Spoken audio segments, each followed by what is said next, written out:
ሰላም ተማሪዎች እንደምን አላችሁ? አሰፋ ነኝ። በክፍል 5 የምናየው አንደርስታንዲንግ ድሮውት ፋሚን ኤንድ ዲፎሬስቴሽን ነው። ሶስቱ አካባቢያዊ ማህበራዊ ክስተቶች ናቸው። ድርቅ፣ ረሃብ ወይም የምግብ ችግር እና የእጽዋት የደን መመናመን ያላቸውን ትስስር እናያለን ማለት ነው በዚህ ክፍል።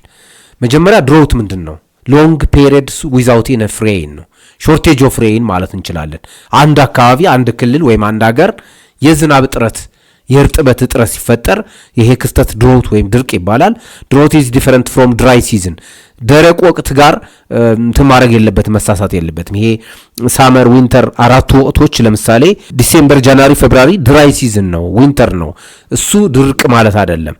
ድርቅ መሆን ያልነበረበት ዝናብ እጥረት ሲያጋጥም ድራይ ሲዝን ኢዝ ኖርማል በት ድሮት ኢዝ አብኖርማል። አብኖርማሊ ጁን፣ ጁላይ፣ ኦገስት፣ ሰኔ፣ ሐምሌ፣ ነሐሴ ለምሳሌ አብዛኛው ኢትዮጵያ አካባቢ ዝናብ ከሌለ ድሮውት ይባላል ማለት ነው። ድሮውት በተለያየ መልኩ ሊመደብ ይችላል፣ አይነቶች አሉት። የመጀመሪያው ሜትሮሎጂካል ድሮውት ነው።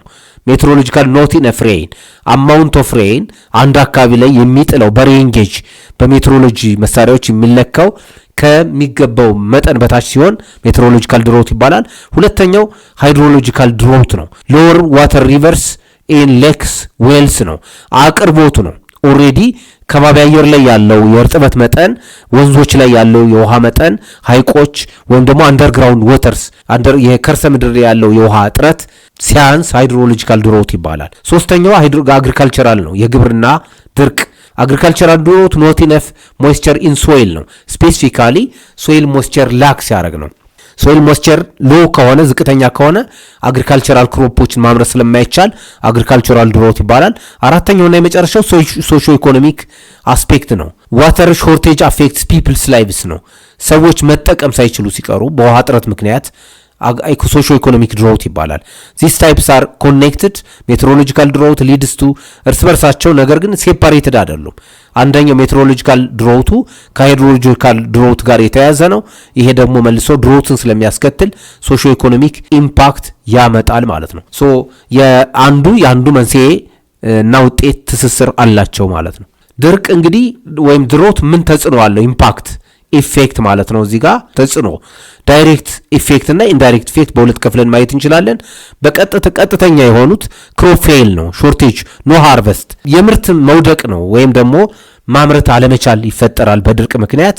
ለሊቭስቶክ ዳይ፣ ሌላ ደግሞ እንስሳትን ማርባት አለመቻል ይፈጠራል። ሶስተኛ ወተር ሶርስ ድራይ አፕ የውሃ አቅርቦት ይፈ ስለዚህ የምርት አቅርቦት ይቀንሳል፣ የእንስሳት ምርት ይቀንሳል፣ የግብርና ምርት ይቀንሳል፣ የእንስሳት ምርት ይቀንሳል፣ የውሃ አቅርቦት ይቀንሳል። ይሄ በቀጥታ የሚፈጠረው ነው። አንድ አካባቢ፣ አንድ ዞን፣ አንድ ክልል ድርቅ ሲፈጠር በቀጥታ እነዚህ ውጤቶች ይመጣሉ ማለት ነው። በተዘዋዋሪ የሚመጣው ውጤት ወይም ኢምፓክት ፉድ ቢካምስ ኤክስፔንሲቭ የምግብ ዋጋ እንዲጨምር ያደርጋል። ፋሚሊስ አካባቢዎች፣ ቤተሰቦች እንዲበተኑ፣ ሰዎች አካባቢያቸውን ለቀው ኢንሰርች ኦፍ ፉድ ኤንድ ወተር እንዲንቀሳቀሱ ማይግሬት እንዲፈልሱ ያደርጋል። ግጭቶች እንዲነሱ ሊያደርግ ይችላል። የተለያዩ የጤና ችግሮች ከድርቅ እንደ መተንፈሻ አካል እንደ ሬስፓራቶሪ እነዚህ አስም፣ ኒሞኒያ የመሳሰሉት በሽታዎች ሊስፋፉ ይችላሉ በውሃ እና በምግብ እጥረት ምክንያት። እንግዲህ ድርቅ ጀነራሊ ነው ያየነው። ድርቅ በኢትዮጵያ ወይም ድሮውትን ኢትዮጵያ ስናይ ኢትዮጵያ ድርቅን በታሪኳ በተለያየ ጊዜ ኤክስፔሪየንስ አድርገዋለች፣ አጋጥሟት ያውቃል። ሴቨር ድሮውት ስራውት ዘ ካንትሪ ሂስትሪ። ለምሳሌ ኢስተርን ኢትዮጵያ የምስራቅ ኢትዮጵያ አካባቢ እንደ ሶማሊያ፣ ሐረር የመሳሰሉት ሐረር ማለት ሶማሊ ሪጅን ማለት ነው፣ አፋር፣ እነዚህ አካባቢዎች የቆላማ ወይም ደግሞ ድራይ ሰማያሪድ የሚባሉት አካባቢዎች ላይ ይከሰታል። በሰሜን ኢትዮጵያ አካባቢ በተለያዩ የታሪክ ወቅቶች በተለይ ስፔሲፊካሊ ትግራይ፣ ወሎ የመሳሰሉት አካባቢዎች ተከስቶ ያውቃል። አፋር ሎላንድ በአፋር ዝቅተኛ ቦታዎች ድርቅ ተከስቶ ያውቃል በኢትዮጵያ በተለያዩ የታሪክ ወቅቶች። ከድርቅ ጋር የተያዘው የድርቅ ውጤት አድርገን ልንወስደው የምንችለው ፋሚን ነው። ፋሚን ረሃብ ልንለው እንችላለን። ፋሚን ሚንስ ዋይድ ስፕሪድ ስታርቬሽን ነው። በጣም የከፋ ለምሳሌ አንድ ቤተሰብ ከ12 ወር ውስጥ ለ2 ወር የምግብ እጥረት ቢያጋጥመው ወይም ለ3 ወር የከተማ ከሆነ ገቢ እስከሚያገኝ፣ የግብርና ፋሚሊ ከሆነ ደግሞ የገጠር በግብርና የሚተዳደር ቤተሰብ ከሆነ ደግሞ ሰብል እስከሚደርስ ወይ ፍራፍሬ እስከሚደርስ ድረስ የምግብ እጥረት ሊያጋጥም ይችላል። ይሄኛው ግን ፋሚን ማለት ዋይድ ስፕሪድ ነው፣ ሰፊ ሎንግ ማለት ነው። ሎንግ ታይም ማለት ነው። ለረጅም ጊዜ 9 ወር ከ12 ወር 9 ወር 10 ወር ወይም 12 ወር people don't have enough food to survive ሰዎች በቂ የምግብ አቅርቦት ሳይኖራቸው ሲቀር ማለት ነው ለረጅም ጊዜ።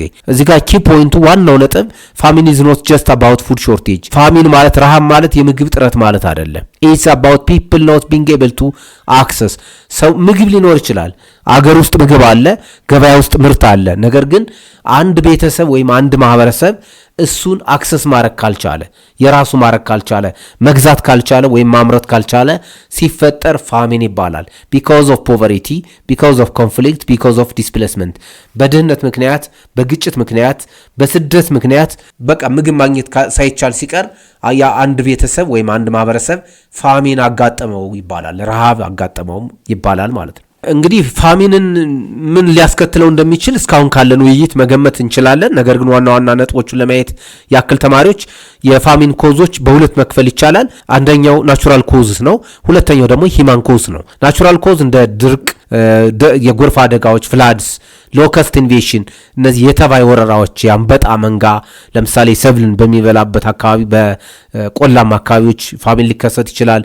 ኤፒደሚክስ፣ እነዚህ ተላላፊ በሽታዎች ኤፒደሚክስ ማለት በአንድ ሀገር ውስጥ እንደ ወረርሽኝ ማለት ነው። ፓንደሚክ ከሆነ በሌላ ትምህርት ልናየው እንችላለን። ፓንደሚክ ከሆነ ዓለም አቀፍ እንደ HIV ኤድስ እንደ ኮቪድ-19 የመሳሰሉት ኤፒደሚክስ ፓንደሚክስ ነው የሚባሉት። ስለዚህ በሽታ በሚስፋፋበት ሰዓት ሰው ስለማያመርት ፋሚን ይከሰታል ማለት ነው። ሂማን ኮዙ ስናየው ዋር ኤንድ ኮንፍሊክት ነው። ሰብአዊ ምክንያቶች፣ ግጭቶች፣ ጦርነቶች ካሉ ሰዎች ሃርቨስት ማድረግ አይችሉም፣ ማሳ ማዘጋጀት፣ የግብርና ምርት ማምረት፣ እንስሳትን ማርባት አይችሉም፣ ወይም ፍራፍሬዎችን ማልማት አይችሉም። ፑር ገቨርንመንት ፖሊሲስ ደካማ የሆኑ የግብርና ፖሊሲዎች ወይም መንግስት ፖሊሲዎች ፋሚንን ሊያስከትሉ ይችላሉ። ሌላው ዲስፕሌስመንት ነው። የህዝቦች ፒፕል ፎርስድ ቱ ሊቭ ዜር ላንድ የነበረበትን አንድ ህዝብ የነበረበትን አካባቢ በተፈጥሯዊ በሰው ሰራሽ ምክንያቶች ለቆ ሲሄድ ፋሚን ሊፈጠር ይችላል። ዋት ኢዝ ዲፎሬስቴሽን? አብረን እዚህ ላይ ዲፎሬስቴሽን የደን ልማት የደን መመናመን ወይም መራቆት ነው። ሚንስ ሪሙቪንግ ፎሬስት ነው። ስሙ እንደሚያመለክተው ደኖችን ማስወገድ ነው። ኖት ሪፕሌሲንግ ዘም ደኖችን ማስወገድ ለተለያየ ዓላማ ለኢኮኖሚ ዓላማ ሊሆን ይችላል። ነገር ግን መልሶ ሳይተኩ መቅረት ነው። ዌይስ ኦፍ ዲፎሬስቴሽን ሃፕንስ ኮመርሻል ሎጂንግ ይሄ ለኢንዱስትሪ ከቲንግ ትሪስ ፎር ቲምበር ፕሮዳክሽን ለጣውላ ምርት በተደራጀ መልክ በካምፓኒዎች መልክ ሰዎች ወይም ደግሞ ነጋዴዎች እሱን ሲያደርጉ ይፈጠራል። ክሊሪንግ ፎር ላንድ ፋርሚንግ ገበሬዎች ከሆኑ ደግሞ ለእርሻ መሬት ሲሉ ፎሬስት ዲፎሬስቴሽን ሊያከናውኑ ይችላሉ። ከቲንግ ትሪስ ፎር ፋይርውድ ለማገዶ፣ ለቻርኮል፣ ለከሰል ምርት የተለያዩ የህብረተሰብ ክፍሎች ዲፎሬስቴሽን ሊያከናውኑ ይችላሉ። ሌላ ቢልዲንግ ሴትልመንት ለግንባታ ለሮድ መንገዶች በሚሰሩበት ሰዓት ቤቶችን ለመስራት ለማይኒንግ ማዕድናት በሚከናወኑበት አካባቢ ፎሬስት ዲስትራክሽን ሊያጋጥም ይችላል። የደኖች ሀብት ሊመናመን ወይም ደግሞ ሊጸዳ ይችላል ማለት ነው። በኢትዮጵያ ደረጃ ዲፎሬስቴሽን ሃዝ ሪዲዩስድ ፎሬስት ከቨር በኢትዮጵያ ደረጃ በሀገሪቱ ውስጥ የነበረውን 20-25% ወይም ከዛ በላይ የነበረ የደን ሽፋን ዲፎሬስቴሽን አመናምኖታል፣ ቀንሶታል ማለት ነው። ድራማቲካሊ ሚንስ በከፍተኛ ፍጥነት የኢትዮጵያ የደን ሽፋን ተመናምኗል ማለት ነው። ኮዞቹን በሁለት ከፍለን ማየት እንችላለን። የደን ሀብት መመናመን ወይም ዲፎሬስቴሽን ምክንያቶች አንደኛው ዳይሬክት ፕሮክሲሜት ኮዝ ወይም ዳይሬክት ነው፣ ቀጥተኛ የሆኑ የቅርብ በቀጥታ የምናያቸው ምክንያቶችና አንደርላይንግ የሆኑ መሰረታዊ ምክንያቶች በተዘዋዋሪ ነው አፌክት የሚያደርጉት መሰረታዊ ናቸው። ቀጥተኛ የሆነው ክሊሪንግ ፎር ፋርምላንድ ነው፣ ለእርሻ መሬት፣ ለጣውላ ምርት፣ ለፊውሉድ፣ ለማገዶ፣ ለኦቨርግሬዚንግ፣ ለእንስሳት እርባታ በእንስሳት እርባታ አማካኝነት ዲፎሬስቴሽን ይከሰታል። እነዚህ የሚከሰቱት ደግሞ በማን ምክንያት ነው ብለን ስናስብ በኢንዳይሬክት ኮዞቹ ናቸው። ኢንዳይሬክት ኮዞቹ ፖፑሌሽን የህዝብ ቁጥር እየጨመረ በመምጣቱ ፖፑሌሽን ፕሬዠር፣ ፖቨርቲ የድህነት በመስፋፋቱ ምክንያት ገቨርንመንት ፖሊሲ የተፈጥሮ ሀብትን ወይም ደግሞ ፎሬስት ሀብትን ሊከላከል የሚችል በቂ የመንግስት ፖሊሲ እና ህግ ጥረት ሊሆን ይችላል። ሴትልመንት ኤክስፓንሽን የህዝቦች አዳዲስ ሰፈራዎች ደን የነበሩ አካባቢዎች ላይ አዳዲስ ሰው እየሰፈረባቸው ሲሄድ ለእርሻ መሬት፣ ለማገዶ፣ ለቤት መስሪያ ስለሚፈልግ አካባቢው ለምሳሌ ቤንሻንጉል ጉሙዝ አካባቢ፣ ኦሮሚያ አካባቢ፣ ደቡብ አካባቢ እነዚህ ክስተቶች ማስተዋል ይቻላል። ዌሂክል ኢንፎርስመንት ሚንስ የደን ሀብትን ሊከላከል የሚችል የህግ ማዕቀፍ በቂ አለመሆኑ፣ ማይኒንግ መስፋፋቱ፣ የአየር ንብረት ለውጥ ክላይሜት ቼንጅ እና ባህላዊ ምክንያቶች ይጠቀሳሉ። በኢንዳይሬክት ተዘዋዋሪ ምክንያቶች ዘ ዳይሬክት ኮዝ አር ዋት ዊ ሲ ቀጥተኛ ምክንያቶች የምናያቸው ናቸው። ለእርሻ መሬት፣ ለማገዶ፣ ለእንስሳት እርባታ ሰው የሚያከናውናቸው ናቸው። አንደርላይን ኮዞቹ ግን እነዚህ መሰረታዊ ምክንያቶቹ ወይም ተዘዋዋሪ ሩት ኮዝስ ናቸው፣ መሰረታዊ ናቸው። እነሱ ሲኖሩ ዳይሬክቶቹ ይኖራሉ ማለት ነው። ዋይ ዲፎሬስቴሽን ማተርስ እዚህ ጋር ዲፎሬስቴሽን ሴሪየስ ኢሹ ነው፣ ቢግ ኢሹ ነው። ትልቅ ጉዳይ ህግ የሚያስፈልገው መከላከል የሚያስፈልገው ጉዳይ የሆነበት ምክንያት ምንድን ነው? አንደኛ ኢንቫይሮንመንታል ኮንሲኩዌንስ አካባቢያዊ የሆኑ ተጽዕኖዎች ስላሉት ነው።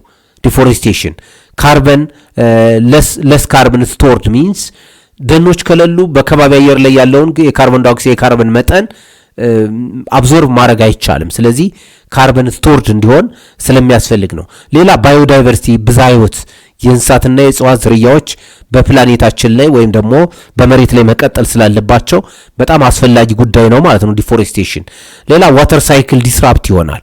ለስሬን ይሄ ኢቫፖሬሽን፣ ኮንደንሴሽን፣ ሬኢንፎርሜሽን የሚባለው ያለ እጽዋት ሽፋን ዲስራፕት ይሆናል፣ ይበላሻል። ስለሚዛባ የዝናብ ተፈጥሯዊ የሆነው የውሃ ዑደት ስለሚዛባ አስፈላጊ ጉዳይ ነው ማለት ነው ዲፎሬስቴሽንን መማር ወይም ደግሞ መወያየት። ሌላ ሶይል ኢሮዥን ነው። ዲፎሬስቴሽን የማይቆም ከሆነ ታክል ካልተደረገ የአፈር መሸርሸር እየተባባሰ ስለሚሄድ ጉዳዩን አሳሳቢ ያደርገዋል። ከሰብአዊ ምክንያቶች አንጻር ሰብአዊ ኮንሲኩዌንሶች ተጽዕኖዎች ድሮውት ቢካምስ ሞር ኮመን ድርቅ ይከሰታል። ይሄ ደግሞ ለሰው ልጅ አስፈላጊ አይደለም። ፋሚን ይጨምራል። ይሄ ረሃብ እና የምግብ እጥረት እንዲጨምር ያደርጋል። ፊውል ኤንድ ቲምበር ይሄ የማገዶ የኃይል ምንጭ እና የጣውላ የደን ምርት እጥረት ስለሚያጋጥም፣ ሌላው ደግሞ መጨረሻ ላይቭሊሁድ ሎስት ሚንስ መኖር አይቻልም። ላይቭሊሁድ ኑሮ ነው። የግብርና ምርት እያመረቱ መኖር አይቻልም። ፍራፍሬ እያመረቱ መኖር አይቻልም። እንስሳትን እያመረቱ ወይም ደግሞ እያረቡ መኖር ስለማይቻል ዲፎሬስቴሽን ትልቅ ልንከላከል የሚገባው ጉዳይ ያደርገዋል ማለት ነው። መፍትሄው ምንድን ነው የሚለውን ለማየት ያክል የመጀመሪያው ፕላንቲንግ ትሪስ ነው። ድነና አፎሬስቴሽን፣ ሪፎሬስቴሽን በሌላ ትምህርታችን አይተናል ተማሪዎች። መልሶ ድነናን ማከናወን ነው። ሌላ ፎሬስት ኤግዚስቲንግ አሁን ያለውን የእጽዋት ሽፋን በሀገራት ላይ ያለውን ፕሮቴክት ማድረግ ነው፣ መከላከል። ይህን ለማድረግ ዘዴው ምንድን ነው? ኤሪያ ክሎዥር ከሰው ንክኪ የሆኑ ለምሳሌ ብዙ ሰው ያልሰፈረባቸውን አካባቢዎች አንድ ወረዳ ላይ ለይታቸው አንዱን ተራሮችን ኤሪያ ክሎዥር ሰውም እንስሳትም እንዳይደርስ ማድረግ ማለት ነው። ሌላ ሁለተኛው ኮንትሮሊንግ ፎሬስት ፋየር ነው። የእሳት አደጋዎች ደኖችን እንዳይበሏቸው ማድረግ ነው። ሪዲዩሲንግ ኮመርሻል ሎጂንግ ሚንስ የተለያዩ የህብረተሰብ ክፍሎች ነጋዴዎች፣ የከተማ ሰዎችን ጨምሮ የደን ምርትን እንዳያካሂዱ መቀነስ። ተፈቅዶላቸው የደን ልማት የደን ምርት የሚያመርቱ አሉ። ነገር ግን እሱን መቀነስ ያስፈልጋል። ሌላው ዋናው ሶስተኛው መሰረታዊ መፍትሄ ዩዚንግ አልተርኔቲቭ ኢነርጂ ሶርስስ ነው። አማራጭ የኃይል ምንጮችን ደኖችን ሳይሆን አማራጭ የኃይል ምንጮችን መጠቀም ላይክ ሃይድሮተርማል፣ ጂኦተርማል፣ ዊንድ ኢነርጂ የመሳሰሉትን የኤነርጂ ሶርሶች መጠቀም ነው። በጣም አስፈላጊው እዚህ ጋር ሰስቴይነብል ፎሬስት ማኔጅመንት በመንግስት ደረጃ ነው። ይሄ በተፈጥሮ ሀብትና በግብርና ሚኒስቴር በኩል የሚሰራ ነው። ቀጣይነት ያለው የደን ሀብት ልማት ማስቀጠል ነው። ቀጣይነት ያለው የደን ሀብት ልማት ማለት ማህበረሰቡን የደኑ ባለቤት በማድረግ የደን ሀብትን ማህበረሰብ እንዲጠቀምበት ማድረግ። ለምሳሌ ሳሩን ሊጠቀሙ ይችላሉ። ማገዶ ውስጥ ላይ የደረቁ እንጨቶችን ለማገዶ ሊጠቀሙ ይችላሉ፣ ሊሸጡ ይችላሉ፣ ዕጣን ሊያመርቱ ይችላሉ፣ ፍሩት ሊያመርቱ ይችላሉ። ግን ደኑ አለ። ስለዚህ ሰዎቹም አሉ፣ ደኑም አሉ። ይሄ ሰስቴይነብል ፎሬስት ማኔጅመንት ነው። በዓለማችን በጣም ተደጋፊ የሆነ የፎሬስት ፖሊሲ ነው። ሁለተኛው ኮሚኒቲ ፎሬስት ማኔጅመንት የሚባልም አለ። ሊደርሺፑን አመራሩን ለኮሚኒቲው መስጠት፣ ሎካል ኮሚኒቲ ማለት ነው። ሎካል ሶሳይቲ የአካባቢው ማህበረሰብ ባለቤትም ተጠቃሚ የሚሆንበትን ስልት መቀየር ነው። ተማሪዎች ትምህርታችን እዚህ ላይ እናጠናቀቃለን። በሌላ ትምህርት እስከምንገናኝ ደህና ሁኑ።